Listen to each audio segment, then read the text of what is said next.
দেখো বন্ধুরা, আমি চলে এসেছি আমার ঠাকুর ঘরে। এই দেখো, আর বাবাই পুজো করতে বসে গেছে, দিদিও এখানে বসে আছে। আমি আজকে এসছি, তোমরা সবাই জানো তো কালকে শিবরাত্রি চলে গেছে, কিন্তু আমাদের আজকে পরের দিন আমাদের দেয় যারা বৈষ্ণব মতে।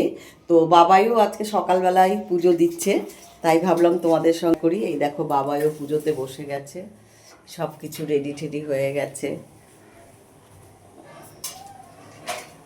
এই দেখো আমার ঠাকুর ঘরটা একটু তোমরা তো সবাই জানোই আমার ঠাকুর ঘর, সবাই দেখেছো। আবারও যখন কোনো অনুষ্ঠান হয় তখনই এই ঠাকুর ঘরের ভিডিওটা তোমাদের সঙ্গে শেয়ার করি। আজকে আছে 5টা পর্যন্ত আছে না? দিদি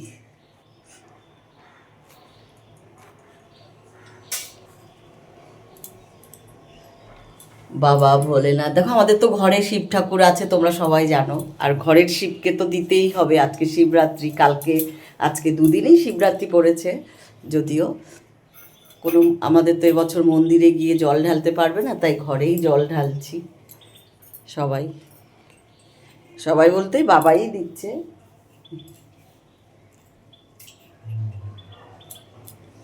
এখন সব কিছু রেডি হয়ে গেছে, এখন বাবাই আরতি করবে।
আসতেই বাড়ির দিকে রওনা হলো। বন্ধুরা, আরতি হয়ে গেছে, রাত্রি হয়ে গেল, অন্ধকার রাত্রি, পথ দেখা যায় না। ব্রত সে তখন এক কথা গাছের নিচে পড়ছে। আশ্রয় নিল, কিন্তু গভীর জঙ্গলে হিংস্র জন্তু জানোয়ারের ডাক শুনে সে ভয়ে একটি গাছে উঠে তার ডালে মাংসের ঝোলা বেঁধে সেই ডালেই বসে রইল।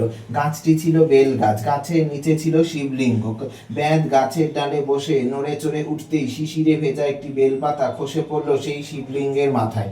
সেদিন ছিল শিব চতুর্দশী, ব্যাধও ছিল উপবাসী, তাই শিবের মাথায় বেলপাতা পড়তেই শিব সন্তুষ্ট হলেন। ব্যাধ কিছুই জানতো না, তবু তার শিব চতুর্দশী ব্রতের ফল লাভ হলো। সকালে ব্যাধ বাড়ি ফিরে এলো, সবাই তার জন্য ভাবছিল। ব্যাধ ফিরে আসতেই তাকে তার বউ খেতে দিল। এমন সময় একজন অতিথি এলো, ব্যাধ কি ভেবে তার খাবারগুলো অতিথিকে খেতে দিল। তাতে তার পালনের ফলও লাভ হলো। কিছুদিন বাদে ব্যাধ অসুস্থ হয়ে মারা গেল। যমদূতরা তাকে নিয়ে যাওয়ার জন্য এলো। এমন সময় সেখানে শিবদূতরা এলো, দুজনের যুদ্ধ বেঁধে গেল। যমদূতরা হেরে গেল, শিবদূতরা